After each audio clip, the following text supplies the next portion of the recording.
करके भारत देश 78 ईयर्स हो गए, फिर भी हमारी महिलाओं को कुछ भी आज़ादी नहीं मिली है कि हम अगर पढ़ लिख करके इतना आगे बढ़ते भी है तो हम जहाँ काम करते हैं, जहाँ पर हम रोज़गार के लिए जाते हैं, वहाँ पर हम सेफ नहीं हैं। तो हम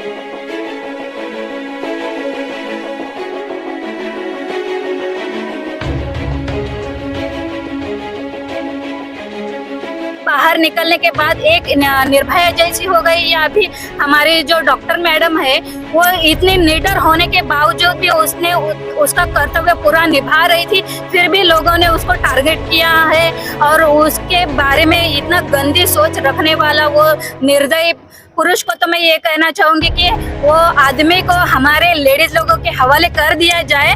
वो कोर्ट तो क्या सिर्फ फांसी देगी ना।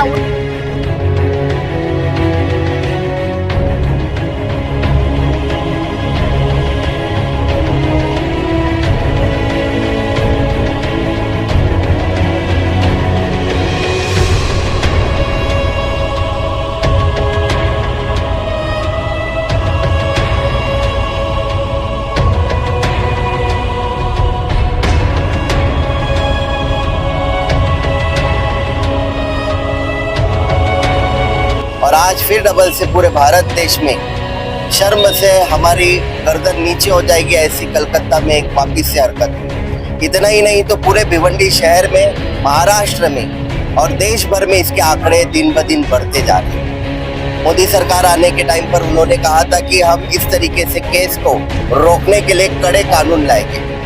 10 साल हो गए, 11वां साल में मोदी सरकार आई है, मगर इसके ऊपर अभी तक कोई एक्शन लिया नहीं गया।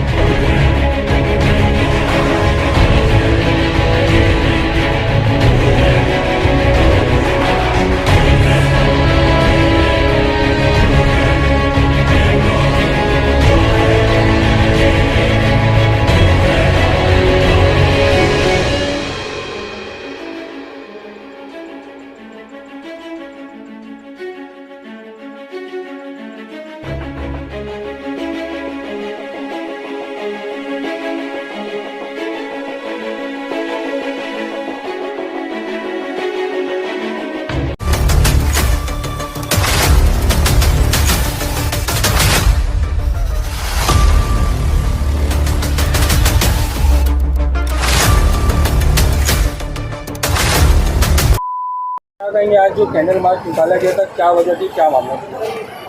सबसे पहले तो जिजाऊ शैक्षणिक सामाजिक संस्था की तरफ से ये निकाला गया है। हम हमारे पूरे पालघर और ठाणे जिले में ये और हर तालुके में प्रोटेस्ट किया जा रहा है। पूरे भारत देश में हमारे प्रोटेस्ट किया जा रहा है कि महिलाएं अभी तक के अपना आज़ाद होकर के भारत देश 78 ईयर्स हो गए, फिर भी हमारी महिलाओं को कुछ भी आज़ादी नहीं मिली है कि हम अगर पढ़ लिख करके इतना आगे बढ़ते भी है तो हम जहाँ काम करते हैं, जहाँ पर हम रोज़गार के लिए जाते हैं, वहाँ पर हम सेफ नहीं हैं। तो हम सरकार से यही दावा करते हैं कि महिलाओं के प्रति, महिलाओं के लिए अभी तो कुछ करो, अभी नहीं तो फिर कभी नहीं। अब निर्भया केस में भी हमने देखा कि हर बार ऐसे ही होता है, ऐसे लाखों केसेस हमारे सामने, हमारे भारत देश के सामने आ चुके हैं, फिर भी सरकार इसको लेकर के इसको मद्देनजर नहीं रखती है, इसको इस तरीके से फेंक देती है जैसे ये कुछ इतना इम्पोर्टेंट नहीं है।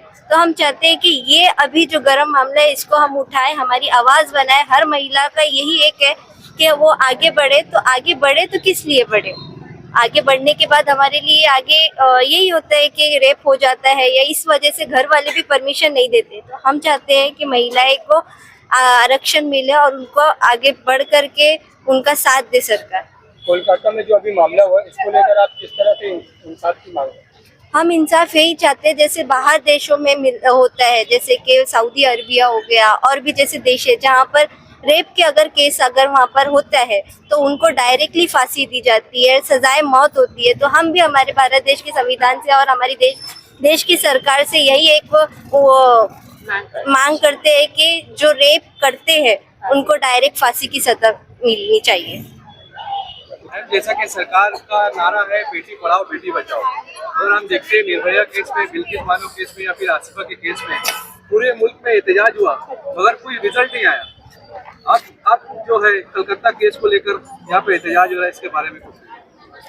सर बात ये है कि हम लोग जिजाऊ संस्था से जुड़े हुए हैं और अभी पूरे कोकण भाग में और पूरे महाराष्ट्र में हम लोग का जिजाऊ संस्था का जो ये कैंडल मार्च चल रहा है हमारे सामरे सर की ओर से। और मैं बोलना यही चाहूंगी कि बेटी पढ़ाओ बेटी बचाओ जो अपना ये चल रहा है, लेकिन बेटी पढ़ाते हुए हम लोग भूल जा रहे हैं कि हमारी ही बेटी के ऊपर हम लोग कितना अत्याचार कर रहे हैं। और बाहर निकलने के बाद एक निर्भया जैसी हो गई, या अभी हमारी जो डॉक्टर मैडम है वो इतनी निडर होने के बावजूद भी उसने उसका कर्तव्य पूरा निभा रही थी, फिर भी लोगों ने उसको टारगेट किया है। और उसके बारे में इतना गंदी सोच रखने वाला वो निर्दयी पुरुष को तो मैं ये कहना चाहूंगी कि वो आदमी को हमारे लेडीज लोगों के हवाले कर दिया जाए। वो कोर्ट तो क्या सिर्फ फांसी देगी ना, उसके अलावा तो उसका कुछ नहीं होगा। उसका जो 5 मिनट का जो फांसी है वो उसको देके क्या फायदा है सर। उसको ऐसा दर्दनाक मौत दिया जाए कि समाज में और पूरा भारत देश में एक मिसाइल कायम होना चाहिए कि और भी ऐसे सोचने वाले लोगों के रोंगटे खड़े होने चाहिए कि वो सोचते ही उनको ऐसा लगना चाहिए कि नहीं वो किसी भाई की बहन है, किसी की बेटी है या मेरी बहन है, ऐसा सोच उनके अंदर निर्माण होना चाहिए। तो उसको सिर्फ फांसी देकर मामला रफा दफा नहीं करना चाहिए, उनको बड़े बाजार में लेके आके उनको जो वो तकलीफ वो लेडीज ने सहा है, हमारी बहन ने सहा है, आइंदा से वैसा तकलीफ किसी को भगवान न करे देना चाहिए। और उनको लेडीज लोगों के हवाले करके उसका पूरा जो है जो उसको दर्द मिला है, उसकी उंगली टूट गई, पैर पे पहुंचा है, पेट के ऊपर पता नहीं कहाँ कहाँ उसको जख्म हुए, उसने पूरे 40 मिनट तक उसको इतने जख्म दिए हैं। वो 40 मिनट को 40,000 मिनट तक उसको जख्म देना चाहिए। ऐसे मैं अपील करती हूँ सर, मेरी सरकार से यही गुजारिश है कि सिर्फ मौत देने से क्या हमारे औरतों का क्या होने वाला है। ऐसे तो घटना घटते ही रही है, अभी भिवंडी में ही कितने सारे घटना घटते। तो सिर्फ ये कैंडल मार्च निकालने से कुछ नहीं होता है और सिर्फ बोलने से और करने से कुछ नहीं होता है। वो इसे लोगों को सरेआम बाजार में लेके आकर पूरा समाज उसका जो करेंगे तो वही सही रहेगा सर। मैं बस इतना ही बोलना चाहती हूँ। Thank you. फराज भाई क्या कहेंगे, कोलकाता मामले को लेकर आज कैंडल मार्च निकाला गया, क्या कहेंगे? अभी अभी हमने देश का 78 आज़ादी का दिन बनाया। वो बनाने की खुशी में हम खुशी थे कि हमको खबर लगी 9 तारीख को कलकत्ता में हमारी बहन जो 2nd ईयर में थी उसका दर्दनाक मौत के घाट उसको उतारा गया। 2013 में भी इसी तरीके से जब मनमोहन सिंह की सरकार थी तब भी इसी तरीके से दिल्ली की सड़कों में इस तरीके से बर्बरता की गई। और आज फिर डबल से पूरे भारत देश में शर्म से हमारी गर्दन नीचे हो जाएगी ऐसी कलकत्ता में एक वापिस से हरकत हुई। इतना ही नहीं तो पूरे भिवंडी शहर में, महाराष्ट्र में और देश भर में इसके आंकड़े दिन ब दिन बढ़ते जा रहे हैं। मोदी सरकार आने के टाइम पर उन्होंने कहा था कि हम इस तरीके से केस को रोकने के लिए कड़े कानून लाएंगे। 10 साल हो गए, 11वां साल में मोदी सरकार आई है मगर इसके ऊपर अभी तक कोई एक्शन लिया नहीं गया। हमारी यहाँ बहनें हैं, हमारे सभी जिजाऊ संगठन के नीलेश सांबरे जी ने आज के दिन को पूरे ठाणे और पालघर डिस्ट्रिक्ट में अलग अलग तालुके में कैंडल मार्च के जरिए कोलकाता में हुए निर्भया कांड के फांसी देने के लिए कैंडल मार्च का आयोजन किया गया। इस कैंडल मार्च में हमारी बच्चियां जो मेहंदी क्लास और अलग अलग क्लास से जुड़ी हुई है, उनकी सेफ्टी के लिए वो लोग आज खुद रास्ते पे उतर आए हैं। सांबरे जी का भी कहना है कि जिस तरीके से बच्चियों के ऊपर अत्याचार हो रहे हैं उसको रोकने के लिए सरकार ने बड़े कदम उठाने चाहिए। अगर अभी नहीं तो फिर कभी नहीं। जैसे फॉरेन कंट्री में इसके ऊपर बड़े बड़े तरीके से कानून लागू किए गए हैं, उसी तरीके से भारत देश में भी इसके ऊपर कानून लाना चाहिए।